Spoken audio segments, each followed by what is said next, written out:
Naissance du mythe du nègre, chapitre 2 de Nation nègre et culture, écrit par Cheikh Anta Diop en 1954. L'Égypte avait déjà depuis un siècle perdu son indépendance au moment où Hérodote la visita. Conquise par les Perses en moins 525, elle ne cessa plus dès lors d'être dominée par les étrangers. Après les Perses, ce fut les Macédoniens avec Alexandre, les Romains avec Jules César en moins 50, les Arabes au 7e siècle, les Turcs au 16e siècle, les Français avec Napoléon, puis les Anglais à la fin du 19e siècle.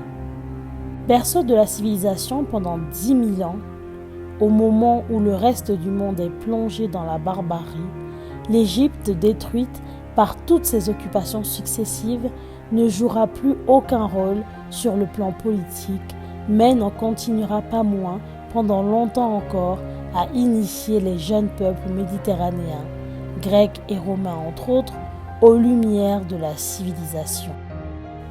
Elle restera pendant toute l'Antiquité la terre classique où les peuples méditerranéens viendront en pèlerinage pour s'abreuver aux sources des connaissances scientifiques, religieuses, morales, sociales, etc., les plus anciennes que les hommes aient acquises.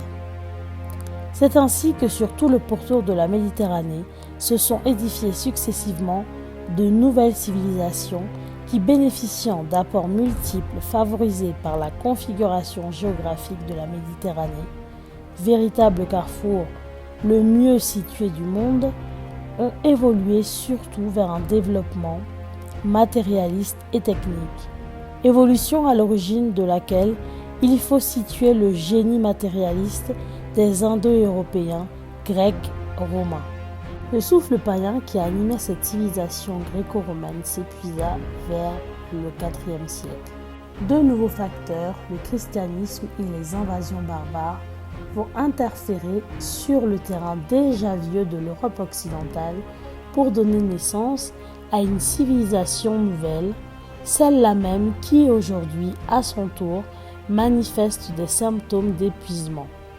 Cette dernière civilisation qui a hérité de tous les progrès techniques de l'humanité, grâce à des contacts ininterrompus entre les peuples, se trouvait déjà suffisamment équipée techniquement au XVe siècle pour se lancer à la découverte et à la conquête du monde. C'est ainsi que dès le XVe siècle, les Portugais abordaient l'Afrique par l'océan Atlantique. Ils établirent les premiers contacts modernes désormais ininterrompus avec l'Occident. Qu'ont-ils alors trouvé à cette haute extrémité de l'Afrique? Quelles étaient les populations rencontrées? Étaient-elles là de toute antiquité ou venaient-elles d'immigrer? Quel était leur niveau culturel, le degré de leur organisation sociale et politique, en un mot, leur état de civilisation? Quelle impression pouvaient-ils garder de ces populations? Quelle idée pouvaient-ils se faire de leurs capacités intellectuelles et de leurs aptitudes techniques? Quelle sera la nature des apports sociaux qui vont désormais exister entre l'Europe et l'Afrique? Dans quel sens ceux-ci ont-ils évolué constamment? La réponse à ces différentes questions donnera l'explication totale de la légende actuelle du nègre primitif. Pour répondre à ces différentes questions, il est indispensable de se reporter à l'Égypte au moment où elle tombe sous le joug des étrangers. La répartition des nègres sur le continent africain aurait connu deux phases principales. On admet communément qu'aux environs de moins 7000, le dessèchement du Sahara était achevé. L'Afrique équatoriale était encore probablement une zone de forêt trop dense pour attirer les hommes. Aussi, les derniers nègres qui vivaient au Sahara l'auraient quitté pour émigrer vers le Haut-Nil, à l'exception peut-être de quelques îlots égarés sur le reste du continent, soit parce qu'ils ont émigré vers le sud, soit parce qu'ils sont montés vers le nord. Peut-être les premiers trouvèrent-ils dans le Haut-Nil une population nègre autochtone. Quoi qu'il en soit, c'est de l'adaptation progressive aux nouvelles conditions de vie que la nature a assigné à ces différentes populations nègres que naîtra le plus ancien phénomène de civilisation que la Terre ait connu. Cette civilisation dite égyptienne, à notre époque, se développera longtemps dans son berceau primitif, puis descendra lentement le long de la vallée du Nil pour s'irradier autour du bassin de la Méditerranée. Ce cycle de civilisation le plus long de l'histoire aurait duré 10 000 ans. Sage moyenne entre la chronologie longue, Hérodote Manéthon, d'après les données des prêtres égyptiens, situe l'origine à moins 17 000. Et la chronologie courte des modernes qui sont obligés d'admettre qu'en moins 4245, les Égyptiens avaient inventé le calendrier, ce qui suppose des millénaires de développement avant d'arriver à de telles spéculations. On comprend aisément que pendant cette longue période, les nègres aient pu de nouveau essaimer progressivement vers l'intérieur du continent, constituer des noyaux qui deviendront des centres de civilisation continentale. Ces civilisations africaines seront de plus en plus coupées du reste du monde. Elles tendront à vivre en vase clos, par suite de l'énorme distance qui les sépare des voies d'accès à la Méditerranée. Quand l'Égypte aura perdu son indépendance, leur isolement sera complet. Désormais coupés de la mère patrie, envahis par l'étranger, repliés sur eux-mêmes dans un cadre géographique exigeant un moindre effort d'adaptation, bénéficiant de conditions économiques favorables, les nègres s'orienteront vers le développement de leur organisation sociale, politique et morale, plutôt que vers une recherche scientifique spéculative que le milieu non seulement ne justifiait pas, mais rendait impossible. Autant l'adaptation dans l'étroite vallée fertile du Nil exigeait une technique savante d'irrigation et de digue, des calculs précis pour prévoir les crues du Nil et en déduire les conséquences économiques et sociales, autant il était nécessaire matériellement d'inventer la géométrie pour délimiter les propriétés après les crues du Nil qui en effaçaient les limites, et départager ainsi les cohabitants, autant le terrain en longues bandes plates exigeait la transformation de la houppe paléonigritique en charrue, tirée d'abord par des hommes, puis par des animaux, autant tout cela était indispensable pour l'existence matérielle du nègre dans la vallée du Nil, autant aussi tout cela devenait superflu dans les nouvelles conditions de vie à l'intérieur du continent.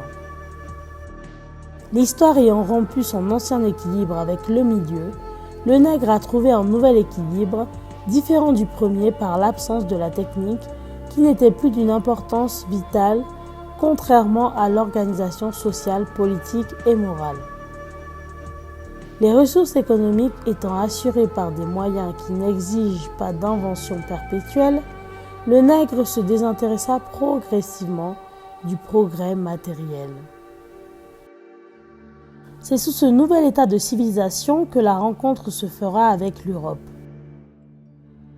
Au XVe siècle, quand les premiers marins commerçants portugais, hollandais, anglais, français, danois, brandebourgeois commencèrent à établir des comptoirs sur la cité occidentale de l'Afrique, l'organisation politique des États africains était égale et souvent supérieure à celle de leurs propres États respectifs.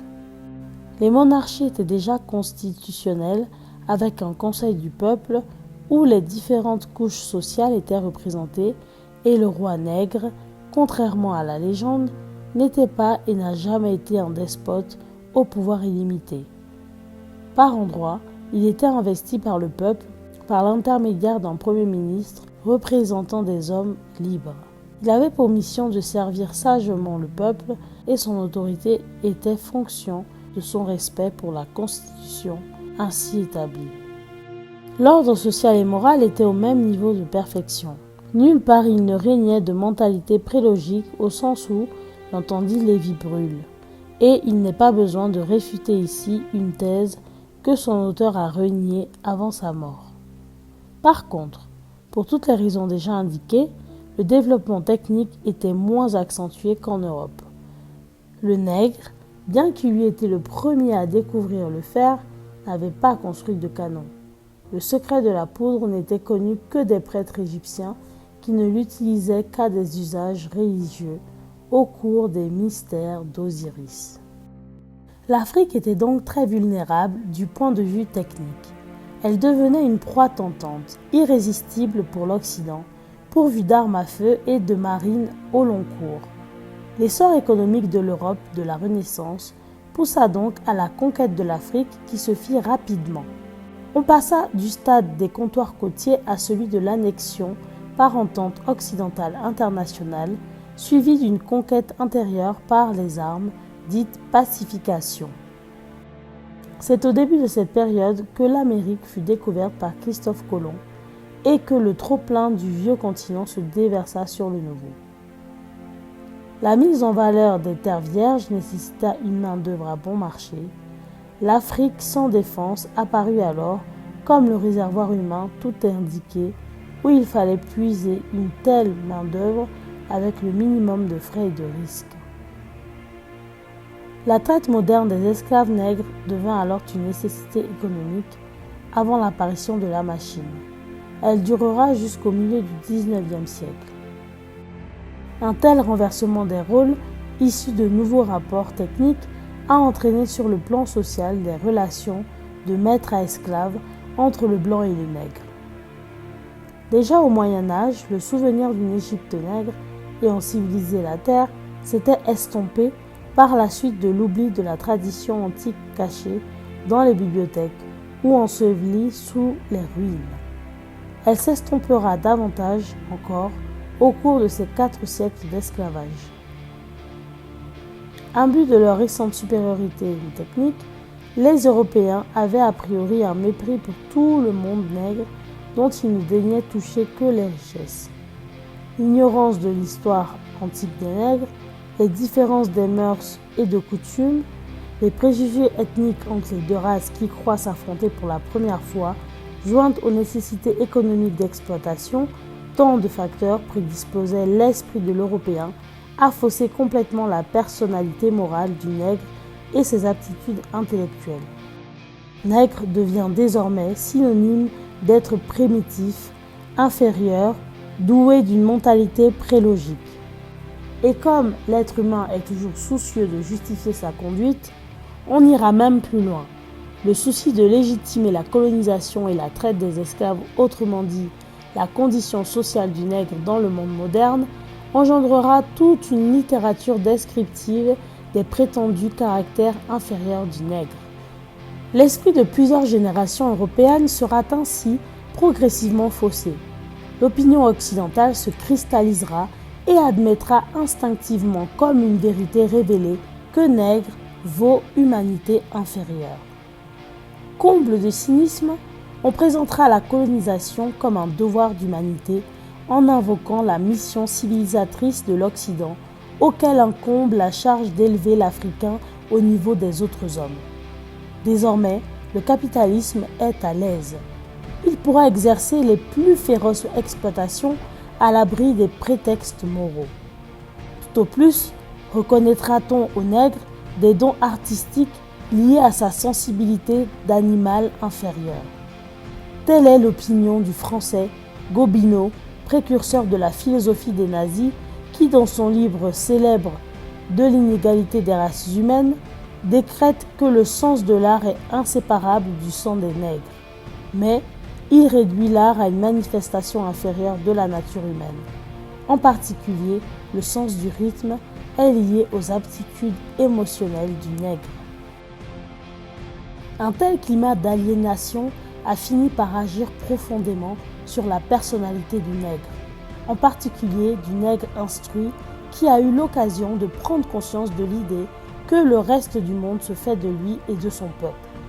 Il arrive très souvent que le nègre intellectuel perde confiance en ses propres possibilités et en celles de sa race, à un tel point que malgré la valeur des démonstrations exposées au cours de cette étude, il ne sera pas étonnant que certains d'entre nous, après avoir pris connaissance, éprouvent encore du mal à admettre que nous ayons vraiment assumé le premier rôle civilisateur du monde. Il est fréquent que des nègres d'une haute intellectualité restent victimes de cette aliénation au point de chercher de bonne foi à codifier ses idées nazies d'une prétendue dualité du nègre sensible et émotif, créateur d'art, et du blanc fait surtout de rationalité. C'est ainsi que s'exprime de bonne foi un poète nègre africain dans un vers d'une admirable beauté. L'émotion est nègre et la raison hellène. Ainsi s'est créée peu à peu une littérature nègre de complémentarité, se voulant enfantine, puérile, bon enfant, passive, résignée, pleurnicharde. C'est ainsi que l'ensemble des créations artistiques nègres actuelles, fort appréciées par les Occidentaux, n'en constitue pas moins un miroir où ces derniers peuvent contempler avec fierté, tout en se laissant aller à une sensibilité paternaliste, ce qu'ils croient être leur supériorité. Les réactions seraient tout autres si les mêmes juges étaient en présence d'une œuvre nègre parfaitement réussie, mais qui, sortant de ce cadre, en rompant avec les réflexes de subordination et les complexes d'infériorité, se placerait naturellement sur un plan d'égalité. Une telle œuvre risquerait fort bien d'apparaître comme prétentieuse et pour le moins exaspérante, intolérable pour certains. Le souvenir de l'esclavage récent, dont la race nègre a été l'objet, savamment entretenu dans la mémoire des hommes et en particulier dans celle des nègres, affecte souvent la conscience de ces derniers d'une manière négative. À partir de cet esclavage récent, on s'est efforcé de construire, en dépit de toute vérité historique évidemment, la légende selon laquelle le nègre a toujours été réduit en esclavage par les races blanches supérieures, avec lesquelles il a vécu, où que ce soit, ce qui permet de justifier aisément la présence de nègres en Égypte ou en Mésopotamie ou en Arabie dès la plus haute antiquité en décrétant qu'ils étaient des esclaves.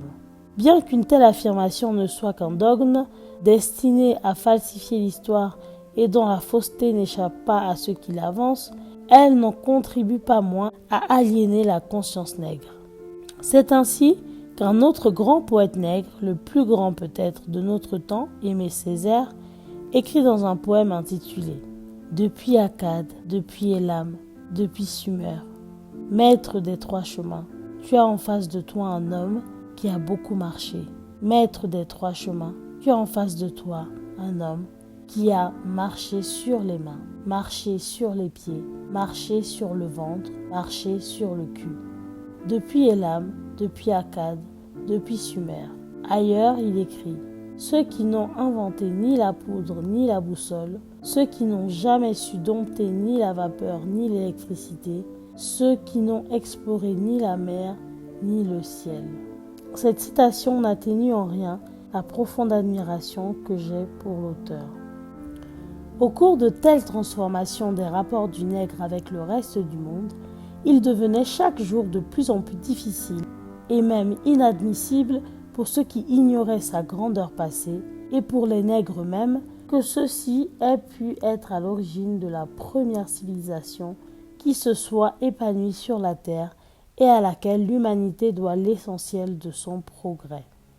Désormais, quand bien même les preuves s'amoncelleront aux yeux des spécialistes, ils ne les verront plus qu'à travers des œillères et les interpréteront toujours faussement. Ils échafauderont les théories les plus invraisemblables, n'importe quelle invraisemblance leur paraissant plus logique que la vérité contenue dans le plus important document historique attestant le premier rôle civilisateur des nègres.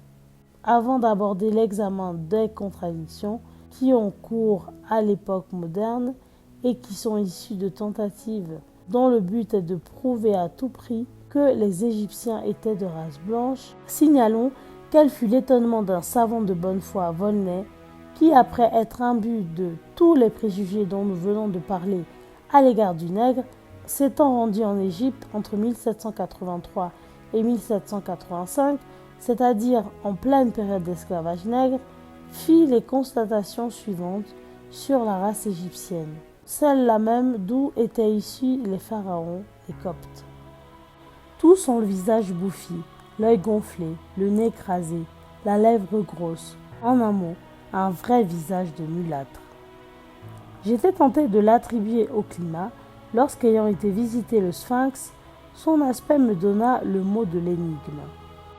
En voyant cette tête caractérisée nègre dans tous ses traits, je me rappelais ce passage remarquable d'Hérodote où il dit « Pour moi, j'estime que les Kolches sont une colonie des Égyptiens, parce que comme eux, ils ont la peau noire et les cheveux crépus. » C'est-à-dire que les anciens Égyptiens étaient de vrais nègres de l'espèce de tous les naturels d'Afrique. Et dès lors, on explique comment leur sang, allié depuis plusieurs siècles à celui des Romains et des Grecs, a dû perdre l'intensité de sa première couleur en conservant cependant l'empreinte de son moule originel. On peut même donner à cette observation une étendue très générale et poser en principe que la physionomie est une sorte de monument propre, en bien des cas, à constater ou éclaircir les témoignages de l'histoire sur les origines des peuples. Volney, après avoir illustré cette proposition, en citant le cas des Normands, qui 900 ans après la conquête de la Normandie, ressemblent encore aux Danois, ajoute. Mais en revenant à l'Égypte, le fait qu'elle rend à l'histoire offre bien des réflexions à la philosophie. Quel sujet de méditation de voir la barbarie et l'ignorance actuelle des Coptes, issus de l'alliance du génie profond des Égyptiens et de l'esprit brillant des Grecs, de penser que cette race d'hommes noirs aujourd'hui, notre esclave, est l'objet de nos mépris, est celle-là même à qui nous devons nos arts, nos sciences et jusqu'à l'usage de la parole. D'imaginer enfin que c'est au milieu des peuples qui se disent les plus amis de la liberté et de l'humanité que l'on a sanctionné le plus barbare des esclavages et mis en problème si les hommes noirs ont une intelligence de l'espèce de celle des hommes blancs.